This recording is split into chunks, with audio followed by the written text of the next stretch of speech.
সবশেষে একটা কথা বলে শেষ করি। মুসনাদ আহমেদের একটা হাদিস আছে, সহিহ মুসলিমেও এটা আছে। নবী সাল্লাল্লাহু আলাইহি ওয়াসাল্লাম একদিন বলতেছেন যে আমার খুব ইচ্ছা হয় আমার ভাইদেরকে দেখতে। তখন সাহাবায়ে কেরাম বলছেন, ইয়া রাসূলুল্লাহ, আমরা কি আপনার ভাই না? তখন রাসূল সাল্লাল্লাহু আলাইহি ওয়াসাল্লাম বলছেন, না, তোমরা আমার সাহাবা, তোমরা আমার কম্প্যানিয়ন। আমার ভাই হলো তারা যারা পরে আসবে, যারা আমাকে দেখে নাই কিন্তু আপনাকে না দেখে তারা আমার উপর বিশ্বাস করছে।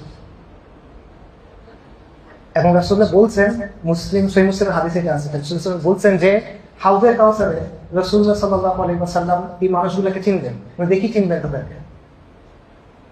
তো আমরা তো রাসূলুল্লাহকে দেখি নাই,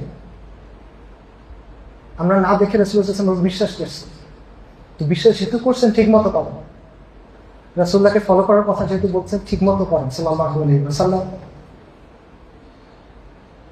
যাতে করে যেদিন আল্লাহ সুবহানাহু ওয়া তাআলার সামনে গিয়ে আমাদেরকে দাঁড়াইতে হবে, যেদিন জাররা জাররা জিনিসের হিসাব হবে, কথার হিসাব হবে, কাজের হিসাব হবে, তখন যেন রাসূলুল্লাহ সাল্লাল্লাহু আলাইহি ওয়াসাল্লাম আমাদেরকে চেনে, আল্লাহ যেন আমাদেরকে হাউজে কাউসার পর্যন্ত পৌঁছাতে দেন।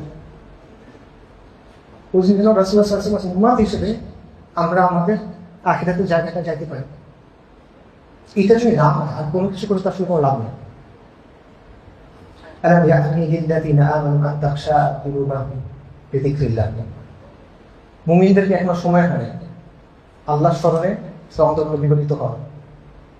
চিন্তা করো, এটা আমার জন্য যেমন, আমাদের সমাজের জন্য যেমন, আমাদের এই ভূখণ্ডের জন্য তেমন। আসসালামু আলাইকুম ওয়া রাহমাতুল্লাহি ওয়া বারাকাতুহু।